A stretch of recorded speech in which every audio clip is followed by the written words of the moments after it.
नमस्कार दोस्तों, स्वागत है आप सभी का पाथ फाइंडर पर। तो दोस्तों, चाइना ने recently list of news providers को अपडेट किया है। यानी कि कुछ 1358 न्यूज प्रोवाइडर्स है जिनका नाम इस लिस्ट में है एंड बहुत फेमस न्यूज एजेंसीज को इसमें छोड़ भी दिया गया है। मतलब यह है दोस्तों कि चाइना में अगर आपको कोई भी न्यूज पब्लिश करना है, रिप्रिंट करना है, तो सिर्फ और सिर्फ इन 1358 न्यूज प्रोवाइडर्स के द्वारा जो न्यूज प्रोवाइड किया जा रहा है, सिर्फ और सिर्फ आप उसी न्यूज को पब्लिश कर सकते हैं। तो दोस्तों, यहां से सवाल उठता है, चाइना अपने मीडिया को कैसे कंट्रोल करती है।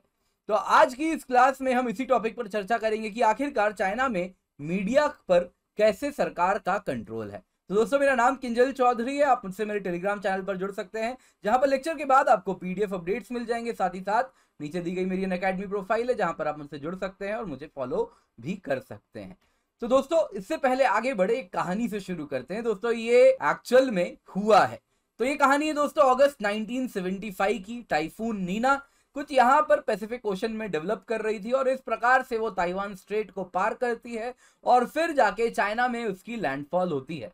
जब चाइना में हेनन प्रोविंस में बनकियाओ डैम, जो कि रू नदी पर स्थित था, वो डैम बहुत भारी बारिश की वजह से बर्स्ट कर जाता है, यानी बांध टूट जाता है। और दोस्तों, इस डैम बर्स्ट से 2,30,000 प्राणों की आहुति दी जाती है, यानी कि करीबन 2.5 लाख लोग मर जाते हैं इस डैम के टूटने से।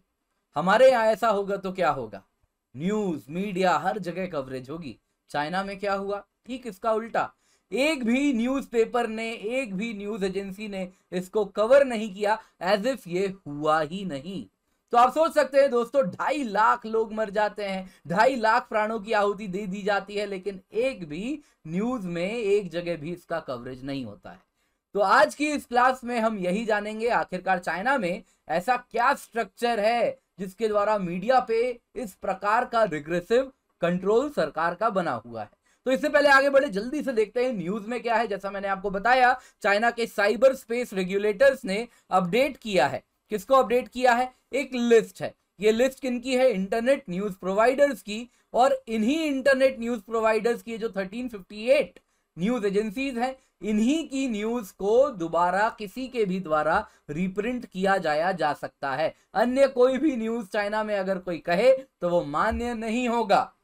तो इसमें काइक्जिन जैसे बहुत फेमस, अगर आप देखिए, बिजनेस पब्लिकेशन है, इन्वेस्टिगेटिव जर्नलिज्म में भी यकीन करते हैं, तो इनके न्यूज को छुपा दिया गया है। इनको लिस्ट में नहीं डाला गया है। मतलब कि अब ये इनके द्वारा जो पब्लिश किया जा रहा है काइक्जिन, वो न्यूज को अब और कोई पब्लिश नहीं कर सकता, उसको रिप्रिंट नहीं कर सकता। इसी महीने दोस्तों, चाइना के स्टेट प्लानर ने कहा है कि जितनी भी नॉन पब्लिक कैपिटल है, नॉन पब्लिक कैपिटल यानी नॉन सरकारी पैसा यानी प्राइवेट इन्वेस्टमेंट, अब news publishing, news gathering, news editing, news broadcasting जैसे काम में नहीं जा सकती है, यानी कि उस पर पब्लिक कंट्रोल बना रहेगा।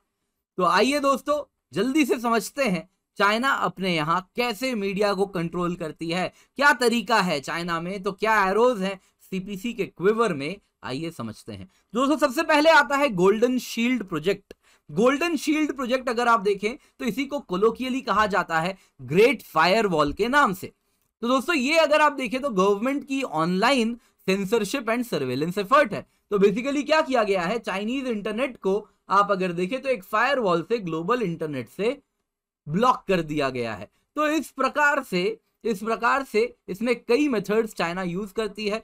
तो बैंडविड्थ थ्रॉटलिंग की जाती है, कीवर्ड फिल्टरिंग की जाती है। तो चाइना में रह के कोई पर्टिकुलर कीवर्ड है, अगर आप उसको सर्च करना चाहें तो वो सर्च आप नहीं कर पाएंगे, तो कीवर्ड फिल्टरिंग हो जाती है। वो कीवर्ड की लिस्ट अपडेट होती रहती है दिन, समय, वक्त के अनुसार। मान लीजिए किसी को चाइना में रह के सर्च करना है शी जिनपिंग करप्शन केस, तो नहीं कर पाएंगे। कुछ इस प्रकार के कीवर्ड्स क्या हो जाएंगे, बैंड हो जाएंगे। जाहिर सी बात है, तो वो उनको कुछ भी नहीं मिलेगा। इसके सिवा कुछ वेबसाइट्स है जिनको ब्लॉक कर दिया गया है। तो इस प्रकार से अगर आप देखें तो चाइना इस प्रकार का ग्रेट फायरवॉल का इस्तेमाल करती है।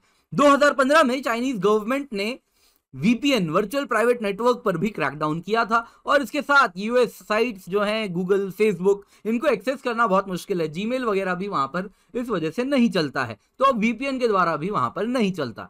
इसके सिवा आप देखें तो चाइना की जो साइबर सिक्योरिटी रेगुलेशन है वो एनफोर्स करवाती है वहां की टेक्नोलॉजी कंपनी को कि वो अपना सोर्स कोड सबमिट करें। वो रिग्रेस इंस्पेक्शन सरकार सीपीसी उनके ऊपर करती है और चाइनीज एन्क्रिप्शन एल्गोरिथम उनको अडॉप्ट करना पड़ता है। मतलब क्या हुआ दोस्तों, अगर वो चाइनीज एन्क्रिप्शन एल्गोरिथम अडॉप्ट कर रहे हैं तो जाहिर सी बात है डिक्रिप्शन का तरीका चाइना के पास है, चाइनीज अथॉरिटीज के पास है। तो इस वजह से वहां पे कोई भी कम्युनिकेशन हो रहा है तो वो गवर्नमेंट के ओवरव्यू के अंदर आएगा and it is not secure. Government जब चाहे किसी भी कम्युनिकेशन को डिक्रिप्ट करके देख सकती है, इंटरवीन कर सकती है, बीच में घुस के पढ़ सकती है। नेक्स्ट दोस्तों हम देखते हैं तो चाइना में बहुत ज्यादा किया जाता है फोर्स्ड सेल्फ सेंसरशिप। तो दोस्तों ये किया जाता है जर्नलिस्ट को कि वो खुद से अपने आप को सेंसर करने लगे। तो इसके लिए क्या किया जाता है, जिस कंपनी में काम करते हैं उनके टॉप बॉसेस के साथ मिलके चाइनीज गवर्नमेंट उन पर दबाव डालती है कि अगर कोई जर्नलिस्ट हैं जो ज्यादा बोल रहे हैं एंड सीपीसी के खिलाफ बोल रहे हैं तो उनको डिसमिस करवा दिया जाता है, उनको डिमोट करवा दिया जाता है। इसके सिवा लिबल लॉसूट्स उनके खिलाफ फाइल किए जाते हैं और इतना ही नहीं, फाइन तो होता ही है और कई बार तो अरेस्ट भी किया जाता है और फोर्स्ड टेलीविजन कन्फेशन होता है। फोर्स टीवी में बुलाया जाता है और कहा जाता है कि मैंने जो छापा था वो गलत था, मुझे यहां से पैसे मिले थे इसलिए मैंने ऐसा छापा था। तो इस प्रकार के टेलीविजन कन्फेशन भी करवाए जाते हैं। बहुत फेमस है दोस्तों 2009 में लू शियाबो, तो ये चाइनीज राइट्स एक्टिविस्ट थे। इनको 11 साल के लिए प्रिजन में डाला गया। कारण था कि वो डेमोक्रेटिक रिफॉर्म्स की डिमांड कर रहे थे, फ्रीडम ऑफ स्पीच के लिए चाइना में लड़ रहे थे। इनको नोबेल पीस प्राइज भी मिलता है, लेकिन ये न्यूज को भी दबा दिया जाता है, सेंसर कर दिया जाता है और फिर लू जियाबो की भी उनकी मौत हो जाती है, कैंसर से ही हो जाती है। 2014 में जुलाई में चाइनीज अथॉरिटी ने डायरेक्टिव दिया है कि अगर आपको जर्नलिस्ट प्रेस पास मिल रहा है किसी भी गवर्नमेंट मीटिंग को कवर करने के लिए तो आप बार्ड हैं, आप उस प्रेस कॉन्फ्रेंस की, उस इंटरव्यू की न्यूज सोशल मीडिया में नहीं डाल सकते जब तक आपको आपका एम्प्लॉयर ऑर्गेनाइजेशन इसकी परमिशन ना दे। तो इस प्रकार की सेल्फ सेंसरशिप वहां के जर्नलिस्ट पर होती है। फॉरेन मीडिया की बात करते हैं तो दोस्तों चाइना में जो फॉरेन कॉरेस्पॉन्डेंट्स हैं उनको परमिशन लेना पड़ता है। अगर उस कंट्री में जाके वो रिपोर्टिंग का काम करने वाले हैं, कोई इंडियन जर्नलिस्ट चाइना जा रहे हैं तो उनको चाइनीज अथॉरिटी से परमिशन लेना पड़ता है। तो एक प्रकार का एडमिनिस्ट्रेटिव रोड ब्लॉक है। सबसे पहले तो परमिशन ही नहीं दिया जाता और इसके बाद उनको रोका जाता है कुछ सर्टेन सेक्टर्स में अगर वो रिपोर्ट करने जा रहे हैं, जैसे कि करप्शन, जैसे कि इकोनॉमिक एंड फाइनेंशियल डेवलपमेंट। आजकल काफी ज्यादा इसको भी रोका जा रहा है कि चाइना में अक्सर कहते हैं कि इकोनॉमिक डेवलपमेंट हो रही है, लेकिन चाइना में बड़े शहरों के पीछे बहुत बड़ा गांव है जहां पे आज तक डेवलपमेंट नहीं पहुंची है। तो इन सारी चीजों को कोई अगर दो चाइना दिखाना चाहे तो उसको वहीं पर रोक दिया जाता है। इसके सिवा इंटरनेशनल जर्नलिस्ट जो चाइना पहुंचते हैं उनको गवर्नमेंट इंटिमिडेशन फेस करना पड़ता है, उनके खिलाफ सर्वेलेंस की जाती है और रिपोर्टिंग पर भी स्ट्रिक्ट रेस्ट्रिक्शंस लगाए जाते हैं। पर दोस्तों पब्लिक तो पब्लिक है, कहीं ना कहीं कुछ ना कुछ गवर्नमेंट कुछ भी करे उससे 2 कदम आगे ही रहती है। तो कैसे वहां पर सेंसर्स को सरकमवेंट किया जा रहा है, तो दोस्तों चाइनीज पब्लिक ने कई प्रकार के तरीके ढूंढ लिए हैं। कुछ तो जो टेक सेवी लोग हैं तो वो अल्ट्रासर्फ, साइफन, फ्रीगेट जैसे सॉफ्टवेयर प्रोग्राम्स का यूज करते हैं जिसके द्वारा ये जो ग्रेट चाइनीज फायरवॉल है इसको सरकमवेंट कर लिया जाता है। दूसरी तरफ कुछ टॉर जैसे anonymity and secure shell tunnels का इस्तेमाल किया जाता है, एसएसएच टनल्स का इस्तेमाल किया जाता है, जिसके द्वारा रिमोट सर्वर से इंटरनेट ट्रैफिक को राउट किया जाता है और उस प्रकार से अगेन चाइनीज फायरवॉल को अगर आप देखें तो सरकमवेंट कर सकते हैं।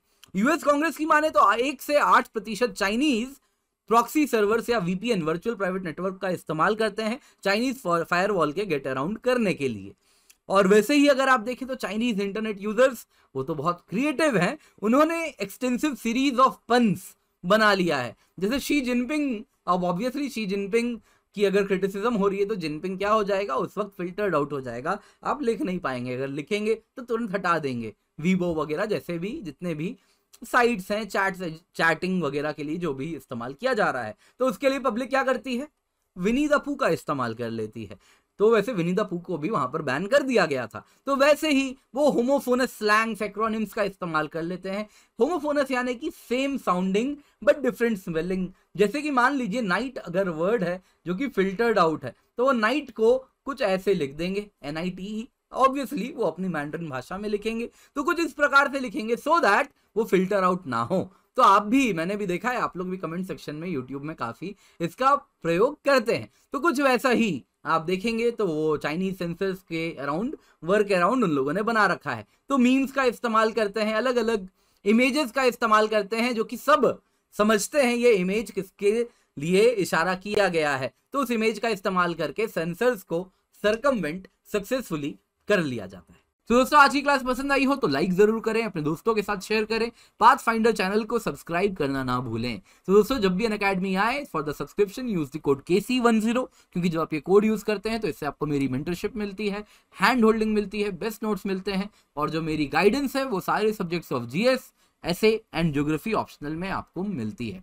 इसके सिवा दोस्तों आपको बताना चाहूंगा, अनअकैडमी चैंपियंस कॉन्क्लेव इस वक्त हम रन कर रहे हैं, तो इसमें आप देख सकते हैं ब्यूरोक्रेट्स, टॉपर्स, एजुकेटर्स सबको ही आपके साथ जुड़ेंगे। तो नवंबर 20 से 22 2021 को हो रही है, 3 डे इवेंट है, फ्री ऑफ कॉस्ट आपके लिए अवेलेबल है, तो जाएं जाके इसका हिस्सा बने। तो चैंपियंस कॉन्क्लेव आप दोस्तों देख सकते हैं, तो आप UPSC CSE एस्पिरेंट्स हैं तो आपके लिए बहुत इंपॉर्टेंट होने वाला है, तो इसका हिस्सा जरूर बने। आप देख सकते हैं टॉपर्स, एजुकेटर्स, ब्यूरोक्रेट्स ये सब हमसे, हमारे साथ जुड़ने वाले हैं नवंबर 20 से 22 को। तो दोस्तों अलग अलग टॉपिक्स हैं, प्लान बी क्या होना चाहिए, कंफर्ट जोन के बाहर आप कैसे निकलें, क्या क्वालिटीज चाहिए IAS ऑफिसर के लिए, इसके सिवा ऑफिसर की कैसी जर्नी होती है, तो सब कुछ कवर कर रहे हैं। क्या PSIR राइट ऑप्शनल है, तो जो भी आपके मन में सवाल है वो सब टॉपिक्स यहाँ पर डिस्कशन होगी। तो दोस्तों आपको बताना चाहूंगा, अनअकैडमी 18 से 24 नवंबर आपके लिए स्टैंड आउट फीचर्स लेके आ रहा है।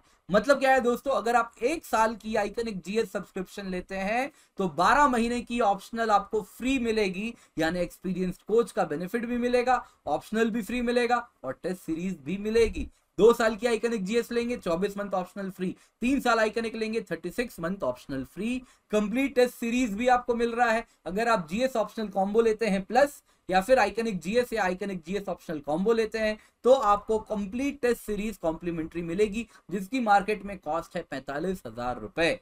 ये सब बेनिफिट सिर्फ 18 से 24 नवंबर तक है। तो इसमें आपको 21 ऑप्शनल टेस्ट मिलेंगे, 16 sectional, 5 full length test, 80 test मिलेंगे GS के लिए, 50 प्रीलिम्स टेस्ट, 30 मेंस टेस्ट। तो ये सब बेनिफिट आपको इस वक्त मिल रहे हैं। UPSC CSE बैचेस हैं, 24 नवंबर से स्टार्ट हो गए हैं, तो 2022 के लिए भी हैं, 2023 के लिए भी हैं, तो इनका हिस्सा अगर आपको बनना है तो जल्दी से जाएं, जाके अनअकैडमी सब्सक्रिप्शन ले यूजिंग द कोड KC10, तो बोलने की जरूरत नहीं है, याद रखिएगा।